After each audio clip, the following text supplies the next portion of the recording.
Okay, so just to highlight the big points on perfect competition, I don't want to go too far into this because we're already at a long lecture, so I just want to kind of jump through it real quick.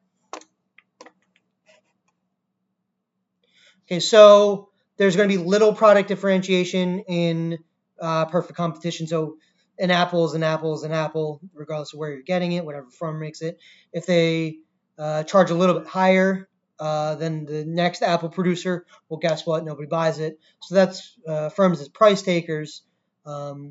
So they're price takers because there's no differentiation. They can't really afford to change the price because if you have two choices in front of you, they both look identical, and one charges a cent more, you're going to go with the cheaper one.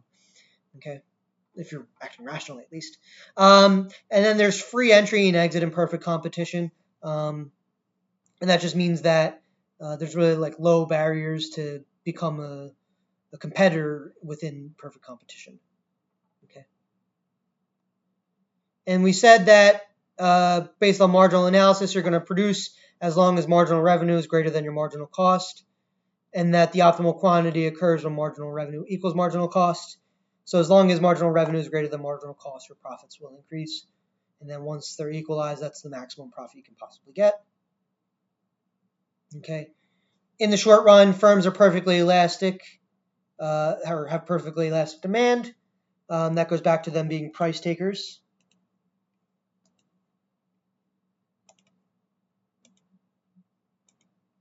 Okay. And by virtue of being perfectly elastic, for every point on the firm's demand, marginal revenue is equal to your price. Okay. And they're both horizontal lines. Okay. A firm will want to enter the market as long as the price is greater than the average total cost for that firm. So that's what we call the break-even price. Okay. They won't enter if price is below average total cost, but if they've already entered, they might stay in as long as price is greater than average variable cost. Okay. Once average variable cost is greater than your price, though, so once price drops below average variable cost, firms will want to exit, and that will be the shutdown price. Okay. In the long run, or long run entry forces the long run price to be equal to your break-even price. So in the long run, the minimum average total cost is equal to price, is equal to your marginal revenue, is equal to your marginal cost. Okay.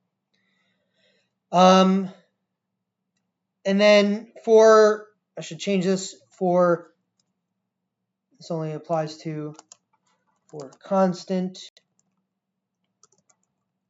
cost industries.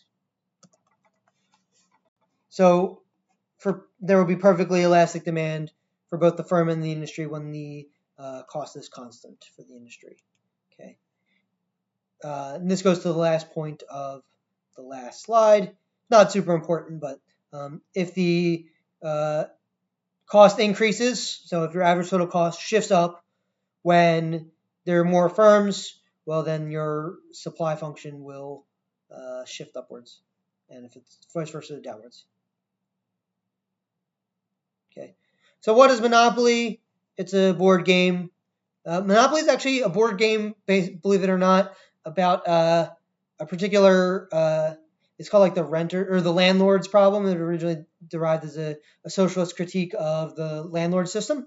And I say socialist loosely. It's technically what's called Georgist. And I put a discussion thread on about Henry George because he's great. And economists tend to love him. But I'm not going to go too much into what Georgism is. But anyway, that's all an aside to say Monopoly is not a board. Well, it is a board game, but Monopoly in this context is not a board game. The board game is named Monopoly or renamed Monopoly because at the end of the game there should be only one person standing.